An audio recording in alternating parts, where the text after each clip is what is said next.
लग्नाच्या वाढदिवसाच्या खूप खूप शुभेच्छा कलाताई. माझ्या वहिनीने फोन करून मला शुभेच्छा दिल्या. लग्नाचा वाढदिवस आहे ना, खूप खूप शुभेच्छा आणि आशीर्वाद. आईने म्हटलं. बाबाही बोलले, अगं जावई कुठे आहेत? त्यांनाही माझे आशीर्वाद व शुभेच्छा सांगते बाबा. ते ऑफिसला गेले आहेत. काही हरकत नाही, मी नंतर बोलेन त्यांच्याशी. त्यांचा फोन ठेवते तोवर धाकटी बहीण सुप्रियाचा आणि तिच्या नवऱ्याचाही फोन येऊन गेला. आज आमच्या लग्नाचा वाढदिवस होता, पण माझ्या नवऱ्यानं मात्र काहीच उत्साह दाखवला नव्हता. ऑफिसला नेण्यापूर्वी तो माझ्याशी नीट बोललाही नव्हता. मला मान्य आहे की सध्या त्याला ऑफिसात फार काम पडतंय, कामाचा ताण खूप आहे. पण म्हणून काय झालं, लग्नाचा वाढदिवस रोज रोज थोडाच येतो. जाता जाता अक्षयनं एवढं म्हटलं होतं की कला, आज मी लवकर घरी येतो, आपण आज बाहेर जेवायला जाऊयात. सकाळची दुपार झाली, दुपारची सायंकाळ आणि आता रात्र झाली. अजून अक्षय घरी परतले नाहीत. कदाचित माझ्यासाठी गिफ्ट घेऊन येत असतील अशी मी माझीच समजूत काढत होते. आई, खूप भूक लागली. माझ्या 4 वर्षाच्या मुलीनं मला भंडावून सोडलं. तिच्यासाठी तिच्या आवडीचं खायला करून दिलं. तेवढ्यात दाराची घंटी वाजली. अक्षय आले होते. कला, मला माफ करा ग, बॉसनं अचानक मीटिंग बोलवली, त्यामुळे माझा नाईलाज झाला. लग्नाच्या वाढदिवसाच्या शुभेच्छा. माझ्या हातात मोगऱ्याचा गजरा देत त्यांनी म्हटलं, छोटीशी भेट व प्रेमाची भेट माझ्या पत्नीसाठी. 6 वर्ष झालीत ना आपल्या लग्नाला. खरं तर खूप इच्छा होती आज छान सेलिब्रेट करण्याची. मी त्यांच्या बोलण्यावर कोणतीही प्रतिक्रिया दिली नाही. गजरा पण एका बाजूला ठेवला. अक्षय म्हणाले, अगं आज हॉटेलातही खूप गर्दी होती, तरीही मी तुझ्या आवडीचे जेवणाचे सर्व पदार्थ पॅक करून आणले आहेत. जेवण एकदम गरम आहे, पटकन वाटतेस का? जेवूया आपण, फार भूक लागली अन दमलोही आहे मी. एवढी भूक लागली आहे तर बाहेरच जेवायचं ना, घरी घेऊन कशाला आलात? आणि एवढा पैसा त्या गजऱ्यावर खर्च करण्याची तरी काय गरज होती? तुम्ही जेवण घ्या, मला भूक नाही आहे. मी रागातच बोलले. अगं क्षमा मागतोय ना, बॉसनं मीटिंग ठरवल्यावर मला काहीच म्हणता आलं नाही. मलाही खूप वाईट वाटतंय, पण काय करू शकतो, मला माफ कर. चल जेवूयात, मी आलोच फ्रेश होऊन. मला जेवायचं नाही आहे, मी झोपायला जाते. उपाशी झोपू नकोस कला, अक्षयने पुन्हा तिला सांगितलं. पण मी त्यांच्याकडे साफ दुर्लक्ष करून बेडवर येऊन झोपले. अक्षयने सगळी अन्नाची पार्सल फ्रीजमध्ये ठेवली आणि तेही न जेवता झोपले. कुठल्या माणसासोबत मी लग्न करून बसले. लग्नाला इतकी वर्ष झालीत, पण कधी कौतुक नाही, कसली हौसमौज नाही.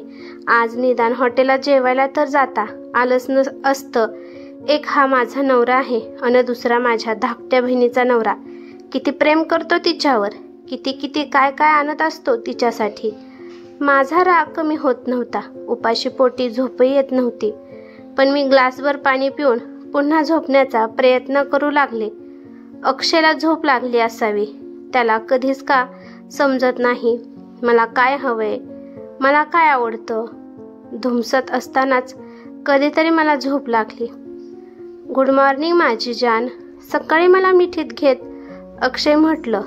तो नेहमीच मला सकाळी गुड मॉर्निंग करायचा, पण आज मला त्याची मिठी अजिबात नकोशी झाली होती. त्याला दूर ढकलत मी डाफारले, हे प्रेमाचं नाटक बंद करा. जितके साधे सरळ दिसता तसे तुम्ही नाही आहात.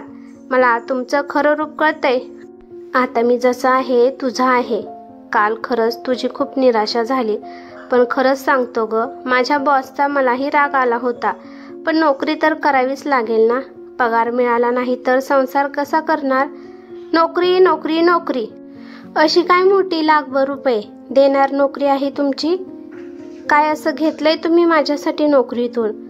रोज 2 वेळ जेवायला मिळतंय, अंगभर कपडे आहेत आणि हे घर आहे. या व्यतिरिक्त काय दिलंय? कला, अगं याच तर मूलभूत गरजा आहेत, अन्न, वस्त्र आणि निवारा. काही लोकांना हे सुद्धा मिळत नाही. आता सोड ना राग.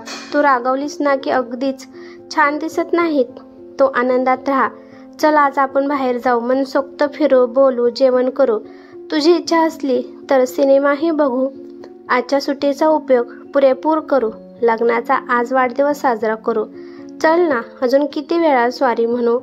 प्लीज एकदा हस ना, मला कुठंही जायचं नाही आहे आणि पुन्हा माझ्याशी बोलायचा प्रयत्नही करू नका.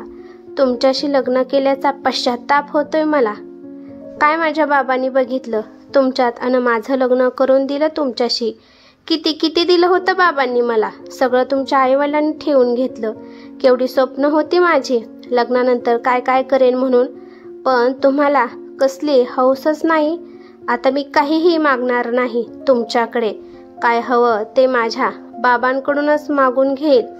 तुमच्यासारख्यांनी खरं तर लग्नच करू नये. उगीच एखाद्या मुलीचं आयुष्य उद्ध्वस्त करायचं. मी अगदी ताबा सोडूनच बोलत होते. मी तुझ्या बाबांना आधीच सांगितलं होतं मला काहीही नको म्हणून. माझी काही तत्त्व आहेत, जीवनमूल्य आहेत. माझ्या प्रामाणिकपणाच्या कमाईवर तर माझा संसार करायचा आहे. तुलाही सुखी ठेवायचं आहे. मी माझ्या वडिलांकडून पैसे घेतले नाहीत, तुझ्याही बाबांकडून घेतले नाहीत. तुझ्या बाबांनी दिले आणि माझ्या बाबांनी घेतले. त्याला मी काय करू. सध्या घराच्या लोनचे हप्ते फेडतोय. 1 वर्षात तेही फिटतील. मग तुझ्या हातात भरपूर पैसा असेल. आपण तेव्हा खूप काही करणार आहोत. कला, मला खात्री आहे. स्वतः बदल. तूही माझ्यावर विश्वास ठेव. माझं प्रेम आहे तुझ्यावर. तुला सुखात ठेवायचं वचन दिलंय मी स्वतःलाच. अक्षय परोपरीने मला समजवत होते, पण माझं डोकंच फिरलं होतं. माझा राग संपतच नव्हता. सगळा सुट्टीचा दिवस तसाच गेला. सायंकाळी लेक मागे लागली, बाहेर जाऊयात. अक्षय तिला घेऊन बाहेर गेले. मलाही आग्रह केला, पण मी हटूनच बसले, नाहीच गेले. त्याच वेळी वहिनीचा फोन आला. कला, कशी आहेस? तुम्हा दोघांना डिस्टर्ब नाही ना केलं? नाही वहिनी, बोल, काय म्हणतेस? अगं, आज सुप्रिया आली नवऱ्यासोबत. तर आईबाबांची इच्छा होती की तुम्हीही 4 दिवस यावं, सगळे एकत्र जमूयात. वहिनी, अक्षयना विचारून तुला सांगते. मला आवडेल सगळ्यांना भेटायला. मी फोन ठेवला. मनात आलं, सुप्रिया किती भाग्यवान आहे. आताच नवऱ्यासोबत मनालीवरून फिरून आली. लगेच माहेरी आली. मी ठरवलं काही दिवस माहेरी जातेच. थोडी लांब राहीन घरापासून, तर माझं बिथरलेलं डोकंही शांत होईल. मला अक्षयला धडाही शिकवायचा होता. तो तर मला पूर्णपणे गृहीतच धरतो. आई, लेकीने येऊन मला मिठी मारली. कुठं कुठं फिरली, काय काय बघितलं, काय काय खाल्लं, सगळं सांगत होती. खूप आनंदात होती. आई, बाबांनी तुझ्यासाठीही आईस्क्रीम आणले. चिऊ म्हणाली, मला नाही खायचं. बाबांना म्हण तुम्हीच खा. आणि बाबांना सांग आम्हाला मामाकडे जायचंय. आमचं तिकीट काढून द्या. बाबा, आम्ही मामाकडे जाणार आहोत. आमचं तिकीट घेऊन या. चिऊ, तुझी आई माझ्यावर रागवली आहे म्हणून ती मला सोडून जाते आहे. ठीक आहे, मी तिकीट काढून आणतो. चिऊला जवळ घेत माझ्याकडे बघून अक्षयने म्हटलं. अक्षय जेव्हा मला व चिऊला गाडीत बसून देण्यासाठी आले तेव्हा ते फार उदास होते. गाडी हलली. अक्षय हात हलवून आम्हाला निरोप देत होते. चिऊ, बाबा बाबा ओरडत होती. अक्षय सतत माझ्याकडे बघत होता. मला त्या क्षणी वाटलं मी माहेरी जाते आहे. ही चूक आहे का? क्षणभर वाटलं गाडीतून उतरावं, पण एव्हाना गाडीनं स्पीड घेतला होता. प्लॅटफॉर्मही संपला होता. मला आता वाटत होतं मी अक्षयशी फार वाईट वागले. सकाळी आम्ही माझ्या माहेरी पोहोचलो. सगळे भेटले. छान वाटलं मला. आईबाबांना तर खूपच आनंद झाला. अक्षयबद्दल सर्वांनी विचारलं. मी म्हटलं सध्या त्यांना रजा मिळाली नाही, पुढे येतील. इथं येऊन 4-5 दिवस झाले होते. अक्षय रोज सकाळ संध्याकाळ फोन करत होते. सुप्रिया आणि तिच्या नवऱ्याचं रुपेशचं प्रेम जणू उतू जात होतं. ते बघून माझा जळफळाट होत होता. आताच दादाने त्यांना मनाली ट्रिप गिफ्ट केली होती. अक्षयलाही विचारलं होतं. त्यांनी नम्रपणे नकार दिला होता. माझी तेव्हा चिडचिड झाली होतीच. आईबाबांच्या खोलीवरून जाताना माझ्या कानावर शब्द पडले. थोरले जावई अक्षय खूपच समजूतदार व स्वाभिमानी आहेत. सुप्रियालाही लग्नातच कलापेक्षा कितीतरी जास्त दिलं होतं. आताच मनाली ट्रिप झाली. रुपेश जावई आता अमेरिका टूर मागत आहेत. बहुतेक बाबा आई किंवा दादाजवळ बोलत असावेत.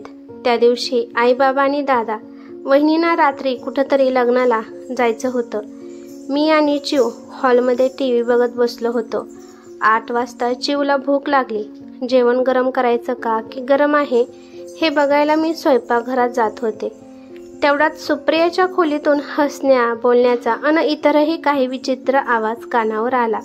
मी चिडचिडून स्वतःशीच बोलले, या सुप्रियाचा आणि रुपेशचं पोरकटपणा थिल्लरपणा संपत नाहीये. निदान अशा वेळी खोलीचं दार तरी बंद करून घ्यावं. मी स्वयंपाकघरातून चिवचं ताट तयार करून आणते. तवर मला सुप्रिया बाहेरून येताना दिसली. सुप्रिया जर बाहेरून येते मग तिच्या खोलीत कोण होतं? मी चक्रावले. मला विचित्र शंका आली. मी पटकन पुढे होऊन तिला विचारलं, बाहेर गेली होतीस? हो ताई, शेजारच्या श्वेता वहिनी त्यांना मेहंदी काढायसाठी कधीपासून बोलत होत्या. मी चिवला आणि रुपेशला सांगून गेले होते त्यावेळेस तू बाथरूममध्ये होती. कला सुप्रियाला म्हणाली, हे चिवचं ताट घेऊन माझ्या खोलीत जा, मी तिला घेऊन येतेच. मी तिला व चिवला खोलीत ढकललीच. मागे वळून बघते तर शेजारी श्वेता वहिनीकडे काम करणारी साडी व्यवस्थित करत हसत हसत सुप्रियाच्या खोलीतून बाहेर पडताना दिसली. साडी केस अस्तव्यस्त होते. माझ्याकडे लक्ष जाताच ती चपापली आणि घाबरून पटकन मागच्या दाराने निघून गेली. माझे हातपाय थंड पडले. रुपेश एका मोलकरणीशी असे संबंध ठेवतो? किती हलकट आहे हा माणूस.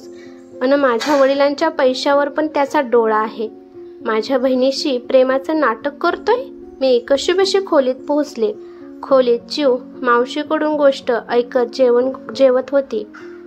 ताई, हिचं जेवण आटोपलंय, सुप्रिया म्हणाली. तू जा आता, मी तिला झोपवते. देवा रे, अजून माझं डोकं भणभणत होतं. मी रुपेशला पैशावाला कौतुक करणारा नवरा समजत होते. बिचारी सुप्रिया, तिचाही विश्वासघात करतोय हा नालायक माणूस. माझा नवरा अक्षय तर माझ्या सुखात आपलं सुख बघतो. मी किती वाईट बोलले त्याला. त्यानं कधी माझ्या बाबांकडून 1 पैशाचीही अपेक्षा ठेवली नाही. कधी तो दुसऱ्या स्त्रीकडे वाईट नजरेनं बघत नाही. माझ्यासाठी चिवसाठी इतके कष्ट करतोय. माझे डोळे भरून आले. अक्षयची खूपच आठवण यायला लागली. सकाळी नेहमीप्रमाणे अक्षयचा फोन यायला हवा होता पण आला नाही. मीच फोन लावला तर उचलला गेला नाही. मी पुन्हा फोन लावत होते, उचलला जात नव्हता. मी बेचैन झाले. काळजी दाटून आली. शेवटी ऑफिसात फोन केला. रिसेप्शनची म्हणाली, आज अक्षय सर ऑफिसला आलेच नाहीत. कालही सायंकाळी लवकर घरी गेले. त्यांना बरं नाहीये असं वाटत होतं. माझी काळजी खूपच वाढली. मी आईबाबांना म्हटले, अक्षय यांना बरं नाहीये. त्यांच्या ऑफिसमधून कळलं. मला लवकर घरी गेलं पाहिजे. काळजी करू नकोस, तुला विमानाचं तिकीट काढून देऊ का? बाबांनी विचारलं. नको, मी रेल्वेने जाईन, मीही म्हणाले. कारण अक्षयला मी वडिलांचा पैसा वापरलेला आवडत नसे. प्रवासभर माझं मन थाऱ्यावर नव्हतं. अक्षय कसा असेल, त्याला काय झालं असेल, सतत काळजी जीव पोखरत होती. सकाळी 7 वाजता आम्ही घरी पोहोचलो. बेल वाजवली. दार उघडलं नाही. मी माझ्या जवळच्या किल्लीनं लॉक उघडलं. आम्ही दोघी आत गेलो तर सोफ्यावर अक्षय झोपलेले. अंगाला हात लावला तर लक्षात आलं ते तापानं फणफणले आहेत. मी ताबडतोब डॉक्टरांना फोन केला. त्यांनी येऊन तपासलं, इंजेक्शन दिलं. आम्हाला घरात बघून ते चकित झाले. अरे, तुम्ही दोघी परत कधी आलात? तुम्हाला त्रास होऊ नये म्हणून मी तब्येत बरी नसल्याचं कळवलं नाही तुम्हाला? अक्षयचे डोळे भरून आले. माझे हात हातात घेऊन ते म्हणाले, सॉरी कला, तुला उगीचच माहेरहून लवकर परत यावं लागलं. सॉरी मी म्हणायला हवंय. किती वाईट वागले मी तुमच्याशी. माझे डोळे जणू अश्रू गाळत होते. अक्षय सतत माझा विचार करायचे. मीच वाईट. त्यांचा विचार कधी केलाच नाही मी अक्षयला मिठीच मारली. सॉरी अक्षय, मी म्हटलं. त्यांनीही मला घट्ट मिठीत घेतलं. कला, मनातला सगळा राग द्वेष काढून टाक. आपण दोघं एकमेकांचे आहोत आणि एकमेकांसाठीच आहोत. आपण कधीच एकमेकांना अंतर देणार नाही, अक्षयने म्हटलं. चिवनेही आम्हाला मिठी मारली. खरंच आम्ही एकमेकांचे अन एकमेकांसाठीच होतो. मायेने विणलेलं प्रत्येक नातं घट्ट होतं, ते कधीच उसवत नाही. फक्त त्यामध्ये असावा लागतो तो प्रेमाचा ओलावा व मायेची उब. म्हणून तर चिमण्यांच्या घरट्याची बांधणी कोणत्याच इंजिनियरला करता येत नाही. ही कथा कशी वाटली ते मला कमेंट करून नक्की सांगा. आणि कथा आवडली असेल तर चॅनलला सबस्क्राईब करा. धन्यवाद.